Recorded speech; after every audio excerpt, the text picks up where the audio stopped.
Hey guys, my name is Rai. Today I wanted to walk through how I did my plus 17 Darkflame collapse to my preservation Evoker. This key is pretty difficult from a healing perspective due to the third boss. Otherwise, I didn't have too much of a hard time healing this key on any level I've kind of prog through, but there was a couple tries where I had to kind of actually figure out when I was doing a plus 15 how to properly heal the Candleking. A lot of this video is going to be focused on that boss and a couple other tricks in here just from an M+ commentary perspective. One funny note is this was a pretty late at night key we just kind of happened into. I do make a couple mistakes in here I want to walk through, especially through the first part of the key. I think we have like 4 deaths, but the rest of the key ended up being pretty clean. As we kind of go in here, I'll kind of talk through some of the pulls, the choices that I made, and what I did to make sure that we were able to conquer the Candleking, which is, from what I understand, a tough point for some healers getting through this dungeon. As we go into this first pull, we're going to be going around the corner to the left. I have pre-tipped the scales as they do in every key, and I'm going to be ramping stasis. Anytime you're fighting an overseer in this key, which depending on your route could be 2, 3, 4, or even 5 times, you're going to see that I do ramp stasis and I keep echoes and verdants out for my Lifebind. I'm abusing Lifebind a lot in these pulls, and just because there's a lot of other damage going out with rock throws, the debuff that is put out by the wick lighter and random kicks, you want to make sure you have a lot of healing kind of going out.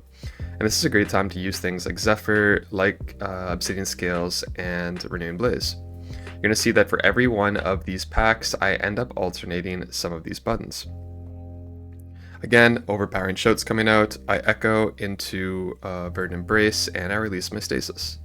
Here I am just helping kick and kind of get things stopped where I can, but I would say it's a really good practice to keep a lot of healing out on your team in this pull, and if you need to, just slam that rewind, slam that Emerald Communion, and slam that Zephyr on any one of these overlaps. My tank did choose to cage one of these wick lighters. You might be used to pulling them both in the same pull, which I think is okay as well. I think for safety it's completely fine to split this up and fight one wick lighter here and then just chain it into the next overseer. We don't have a lot of kicks in this composition, and this composition is actually full of range. So I think like another thing that's kind of cool about this video is I gotta debunk that you need some melee DPS to cover like your healing. This group is entirely range DPS players, and there's nothing here that actually bothers me. See, this is the pull I'm kind of talking about here. That wick lighter into that next pull unfortunately overlapped with an overseer, and I end up getting kind of tackled. I could have lived if I had pressed something on myself, such as rescue, or if I just hit around the communion, but I died in 0.3 seconds, so it wasn't totally my fault. But that is kind of just what happens when you pull the wick lighters in. As you can see here, I do hit the Emerald Communion with the Lifebind, and I am able to top my team off the overseer. I would say that these pulls on average aren't too bad, but one little trick here is every time you fight 2 overseers, they can never cast at the same time. Kind of like some other videos and I talk about in Priory, the paladins cannot sync all at the same time, so you're going to see one overpower here. I verdant, I Lifebind, I put a living spark or a lifespark proc out, and then I hit a big spiritbloom. My team stopped pretty quickly.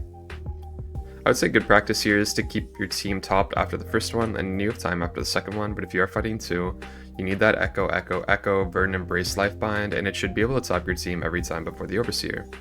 This does require a minimum amount of haste, although there's no absolute breakpoint for this. If you don't have any haste, you won't be able to actually do that full ramp and top your team before the next overseer. I'm currently running about 30% in this key, and it felt pretty good. One other note too is you'll actually see this, I tried to do this a couple times, but you can actually landslide the adds in the overseer knockback, which means that when the overseer does his his big shout or his big wallop, you can actually just use landslide to kind of keep them in place. I try to do it here a couple times, but it's not like a perfect art. It works with misery, with other stops and knockups and freezes as well. So if you want to try to keep mobs grouped together, you can do it with multiple different methods. Apologize for the BNet spam here. I already started the video, so I'm not going to turn off the BNet. You can see the wallop comes out here, I hit landslide, and we hit misery, and they don't move. This helps a lot for kind of keeping mobs grouped, and all together, right? Like it's pretty helpful. You really don't want these mole herds or the wick lighters, being pushed into a wall or a different direction. If you haven't already noticed, the mole hoarders will only throw rocks if people aren't in melee, meaning that if you all stay stacked with the mole hoarders, nobody's ever going to get throw rocked, and it's going to be pretty easy for you. You can use stops, and you can use defensives to be able to handle these. I suggest that if you are fighting a mole hoarder and have to run out, making sure that you get something like obsidian scales or renewing blaze, and you're going to be more than okay. As we get into this boss, you're going to see we do a pretty cool pull here. This is a huge time save, and it's like a 10% pull into boss that takes like nothing. You don't have to fight anything. Basically, the train tracks kill all these mobs. What we do is we LOS around the corner and let all the mobs run into our tank. Our tank's going to get thread in them, and you can see I'm trying to hug one side of the pillar so they all come the same way because I have a little bit of healing threat. And what's going to happen is he's going to grip, and then he's going to stun on the train tracks, and then we're going to beam, and then we're going to pull the boss in. The train immediately kills off all the ads, and your team ends up like, not having to deal with that trash at all. It's a very free pull, and I recommend, maybe if you have a resilient key, practicing it a little bit because it saves a lot of time in this key. This does let us skip the mini bosses later, which is really, really good. On this boss, there's a ton of triage healing and single target healing, and as you can see, my druid's getting absolutely smoked, but I'm also not like paying full attention to him, just because, I was a little stressed about the opener on this pull with all the trash in. One good tip on this boss is trying to use, a mid-rank or a fire breath on this trash. The menial labors are actually a great way for fire breath to be able to cover healing on this boss. So keeping fire breath out just on the trash, if you can, is going to give a lot of passive healing onto your team. But otherwise, for the fixates, you're going to always want to use time dilation, cauterize, or a big healing cooldown such as Emerald Communion, Rewind, Tip the Scales, or something else. You'll find here that sometimes I try to rescue my team, just like I did there, away from the fixates and into a spot that's convenient for me. With 3 range, I also can run into positioning on this fight requirements, so I'm just trying to make sure that my team is in a good place where they can receive some passive healing. I think we do actually have the last death and only other death of our key on this boss, and I think it's our mage here. But I think we miscommunicated defensives, and he ended up being a little bit scared. You can also warp through the train tracks on this boss, so if you ever do get scared, you can actually just hit warp, and you'll be okay. It's our mage to dwarf here. He does it a little late, but then we don't exactly communicate what's going to happen after, and we don't have any stops on the laborers. As much as this fight is about healing, this fight can be really cringe, and you really have to just communicate with your team how to use stops appropriately. There's nothing really you can do as a healer if your team isn't stopping these menial laborers, because it becomes unhealable at a certain level, especially when playing with cloth DPS. In my team, I have 2 cloth DPS and 1 leather member, so it doesn't really matter if they're range or melee. If they are, weak and they don't have CC on them, there's just a good chance that they're going to die.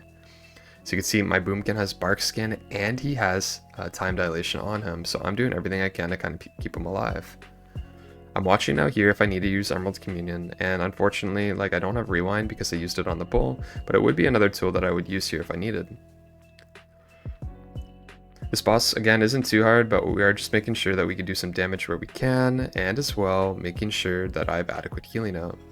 Again, keep some echoes out, put some reversions in your party with temporal anomaly, and that's going to help you get some lifespark procs, which is also great for single target healing. When you do get fixated on this boss, press 2 things. Don't just press 1, press obsidian scales and renewing blaze because you won't need them for a while. There's absolutely no point in not pressing them both, as you're going to have a lot of ads kind of on you. Even though you can kind of warp around the room, you might as well just press them and it's going to help you out a ton.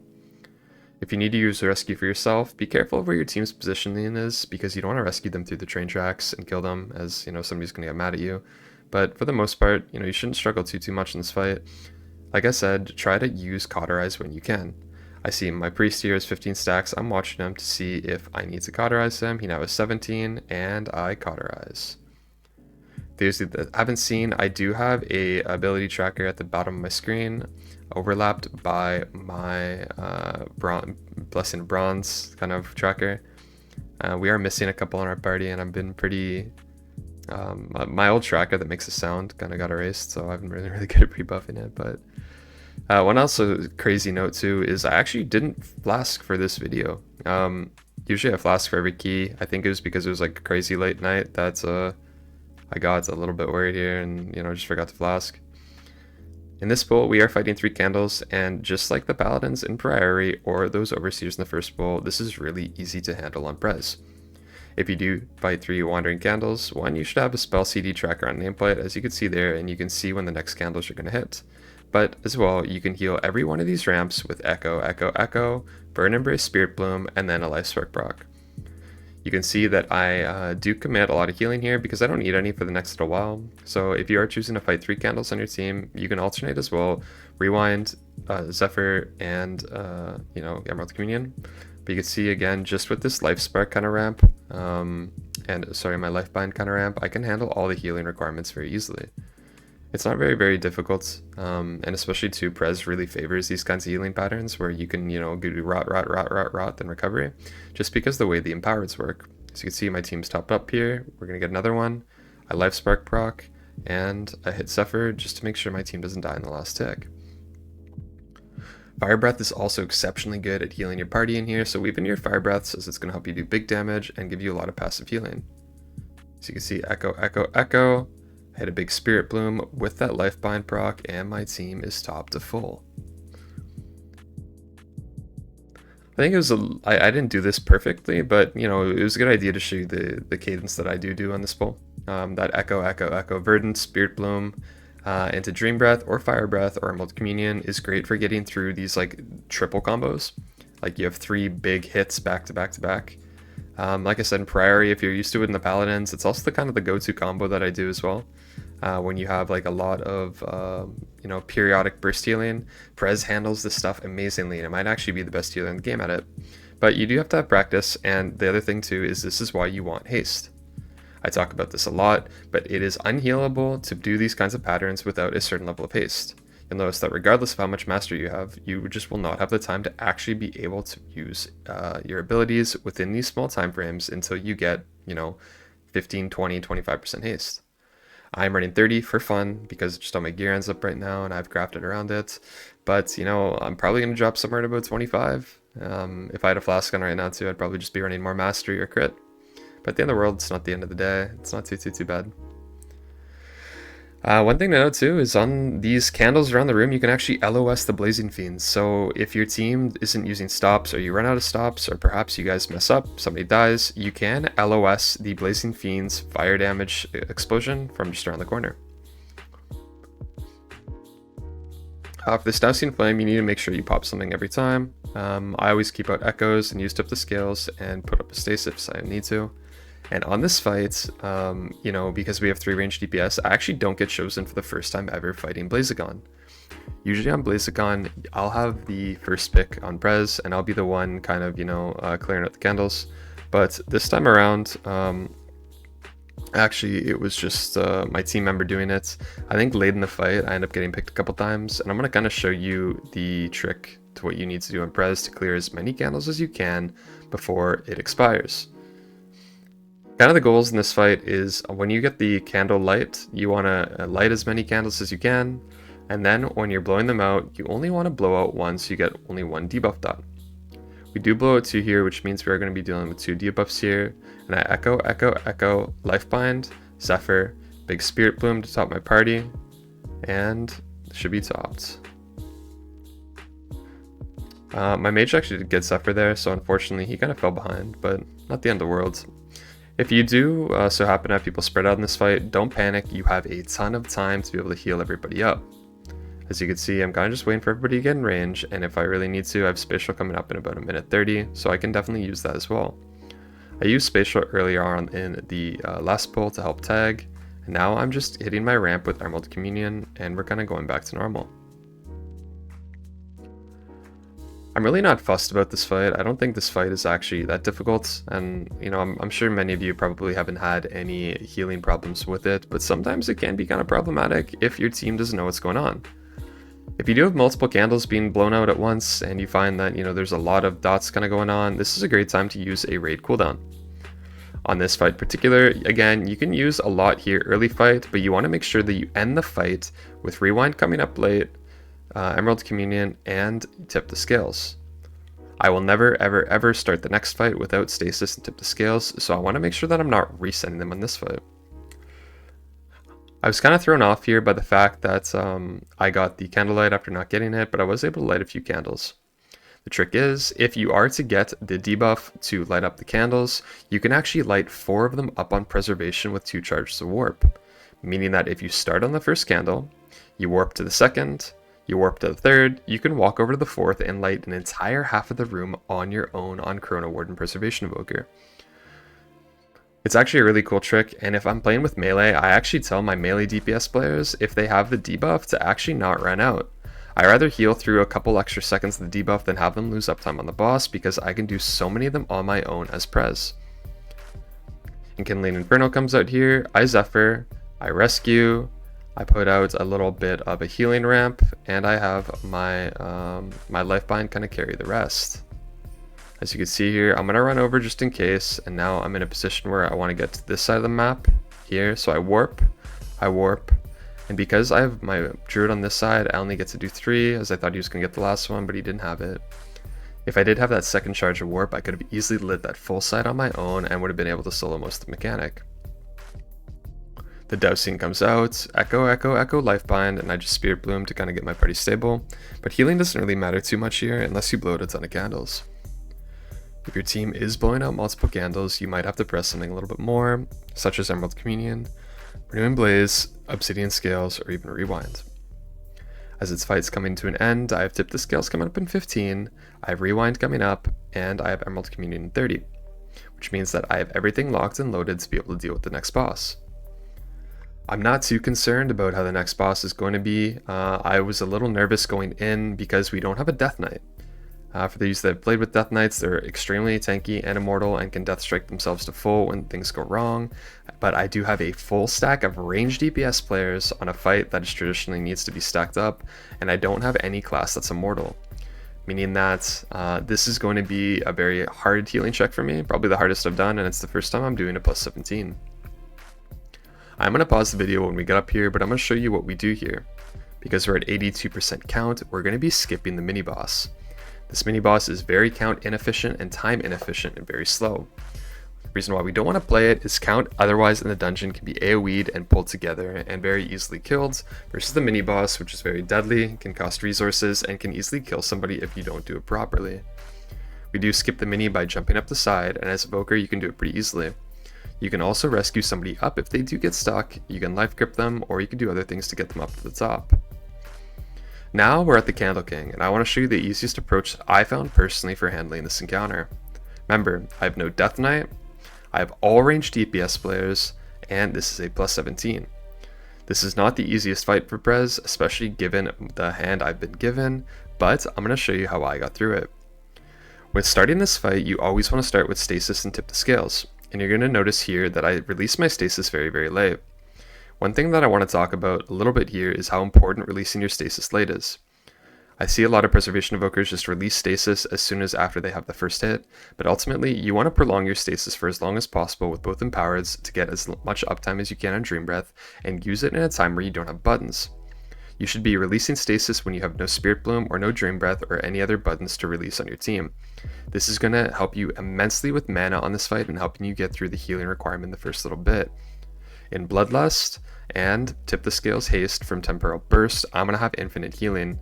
I want to release my stasis very late. For every single time that the wax statues are going to expire with that purple circle, I want to be using Echo, and Lifebind to top my team.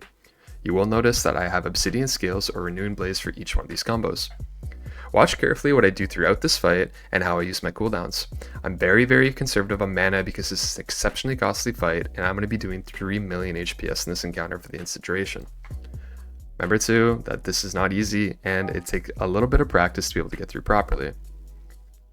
I start the boss off with keeping out some reversions with Temporal Anomaly on my team. I do that Echo, and I Lifebind, Stasis, Tip the Scale Spirit Bloom, TA, and I'm waiting for my team to tick down a little bit before I press that Dream Breath. These first candles come out and I'm in Bloodlust, so I'm not pressing anything. All I'm doing here is making sure that my team is topped. As you can see, I'm still holding on to my stasis. I abused the heck out of my Fire Breath Leaping Flames combo on this fight as well, as it's really powerful. I am trying to keep Lifespark procs available to top my team with Lifebind, and it's going to help me a lot as well. I finally release my stasis to handle that last tick before we're clearing the candles, and I go into a Lifebind just for that last tick, and immediately I'm able to top my team. As the phase ends, again I Fire Breath into a Leaping Flames combo, so now I have enough resources to top my team. I Spirit Bloom early to top my team off, and I call for Mass Barrier. Now that we're out of Lust, things are going to get a little bit more spicy. I'm trying to keep Spirit Bloom off cooldown and Dream Breath ramped towards the end of one of these phases. I think I fucked up here and forgot to echo my mage, and he didn't barrier, so he did get cauterize. He admitted after that was his mistake, but I could have also saved him with time dilation. Again, echo, echo, echo, and now, because I don't have Spirit Bloom or Dream Breath, I am committing my Emerald Communion. You do not want to use Emerald Communion until you have neither of these buttons in this fight, because it's going to be your gap filler. I get targeted by this candle, I hit Obsidian Scales, I Lifebind, I Health Pot, and now I'm using Rewind to get out of it. So I used Lifespark proc there. Rewind's actually completely useless on this fight unless you're using it on the candle explosion. For some reason it doesn't register on the candle ticking dot damage, so we're actually down a cooldown in this fight, which makes it kind of difficult. But you can see I echo, echo, echo, Lifebind, TA, big Dream Breath to top my team before the candle explosion, and then I Lifebind. You can see that pretty much at the end of every one of these phases, I'm using that Fire Breath into Lifespark or Leaping Flames combo to kind of get a little bit of healing out. And now I made it to the 2-minute mark and I'm back in my stasis, tip the scales. My only mistake this entire fight here is I put a reversion in my stasis. I could have waited 1 more second for my Dream Breath, but we're okay as I'm able to use it for this part here particularly. And I am able to top my team before the candle explosion. As soon as the candles explode, I release my stasis, and I'm back to keeping my team topped in this part of the fight. Again, phase ends, I'm using that Fire Breath with, Lifespark proc or Leaping Flames to top my team, and I'm using the Darkflame pick to clear a candle. Now that this phase is over, I'm pretty much just trying to keep that Lifebind up and healing my team where I can with Lifespark procs. You'll see here that the hardest part of the phase is always when you have 6 candles up right now, and then it gets a little bit easier and you have breathing room when you're able to clear one with Darkflame pick. Again, the fight's almost done. I'm at 7% mana, but I still did have health bot, which meant I could have healed it probably a little bit longer. But that is a very, very difficult healing requirement for Brez. And you're going to find that it might take you a rep or two to kind of get it down. I would say that there are a couple different styles and arts that you could do, but I think if you break that fight into like 2 phases, thinking about like, okay, when the candle phase starts, there's 6 candles, and then you pick, and then there's 5 candles, and then when you clear, you have a big burst of AoE, then you have a second to breathe. Brez heals this healing pattern okay, but it's not like it's very easy, so you need to make sure that you have something ready for each go. Again, I really like that in my head. I save Fire Breath for the end of every one of those phases just to get caught up with that Leaping Flames before the next 6 candles come out. Using Lifebind anytime you have the purple circles is going to be kind of your imperative, and this also takes a minimum amount of haste, because you want to use 2 Lifebinds per cycle. So again, this is another example of where haste could be really, really good on Prez. I wouldn't say it's like mandatory, but you're going to find that you might struggle a little bit with just playing Mastery on this fight, as you're probably not going to have the healing speed or cadence to be able to handle some of the more difficult part of this healing encounter.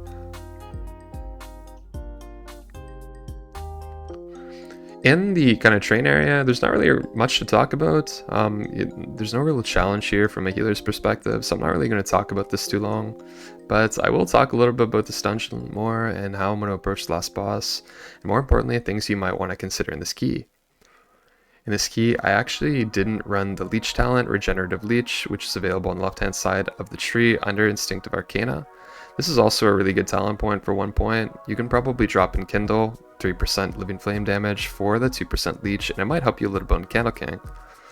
This might be the boss that's going to be closest to Kajin, like if you remember Halls of Infusion from Season 3, so it's probably going to be something that you might have to proc a little bit if you're getting used to it.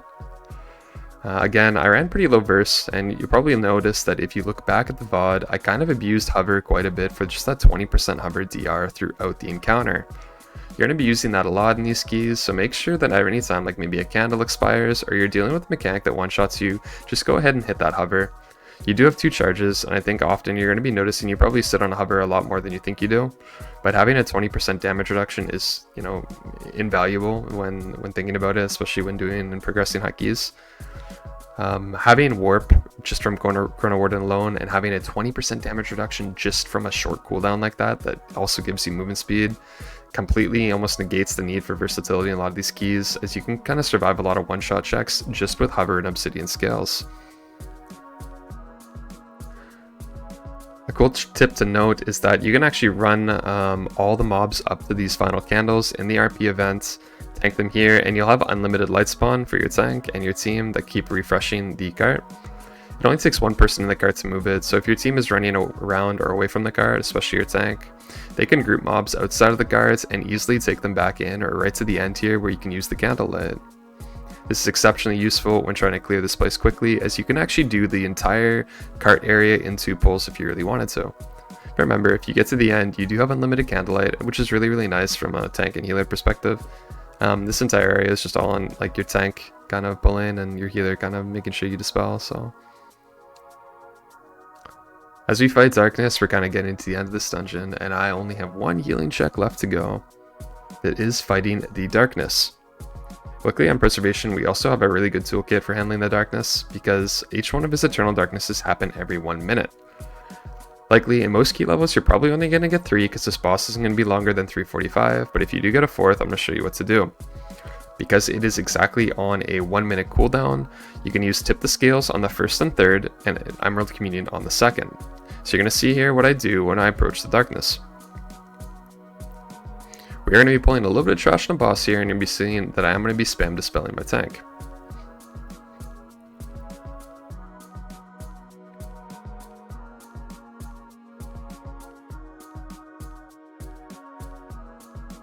Overall, I actually really like Darkflame. At the start of the season, I was really worried that it was going to be a dungeon I really didn't vibe with, but it ended up being really good, I think. I think after the timer checks and seeing the cool stuff you could do with some of the pulls, this dungeon ended up being kind of sick. Not gonna lie. I think the mine carts ended up being not as bad as people thought. They fixed darkness a little bit, so it wasn't super cringe. And Candleking is a awesome healing fight.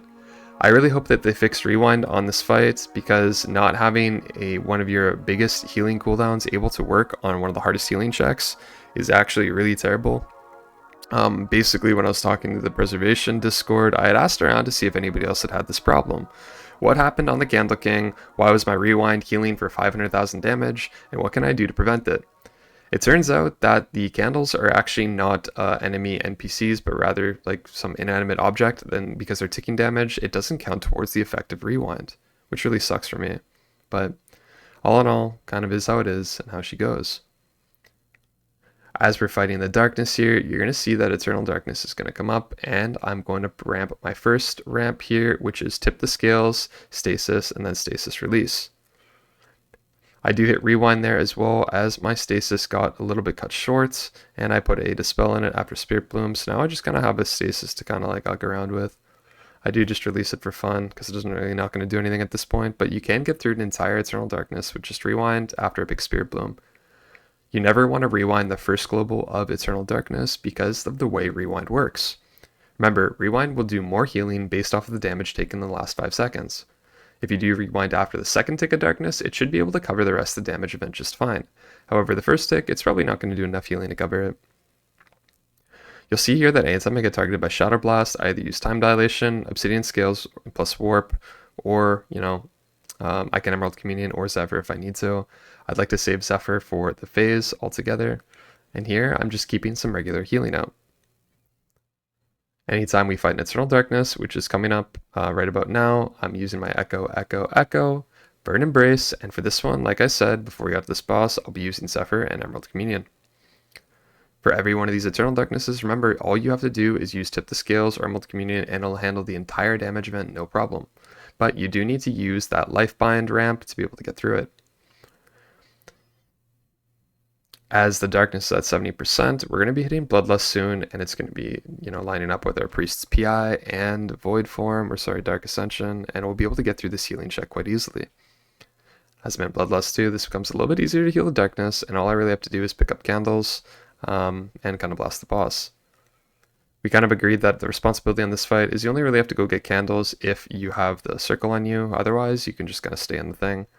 I am charged with refilling the candle if I need to, and then my team's going to go blink out and get the candle during the darkness phase. I would suggest too that you're not the one doing the refill during the actual darkness, as it can get a little bit difficult as a healer to kind of ramp and do the darkness phase properly.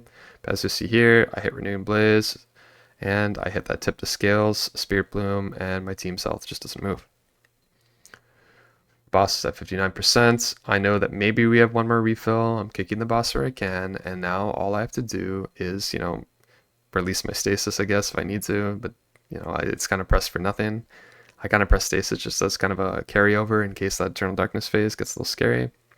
But as you can see, tip the scales is more than enough. But then again, there you have it. This is how I time my plus 17 Darkflame cleft on my Preservation Evoker. Hopefully this video was helpful to you in figuring out how to approach the Candleking. Remember, going to that fight, you want to make sure you have everything and release your stasis as late as possible. Your fight against the clock is buying time until that second stasis. You can, instead of using tip the scales on your stasis in the second use on that fight, you can definitely opt to break them up if you need the healing, but I find it personally very easy if you're trying to save tip the scales and stasis and linking them together in that fight, as it's going to give you 30 seconds, if not longer, of infinite healing.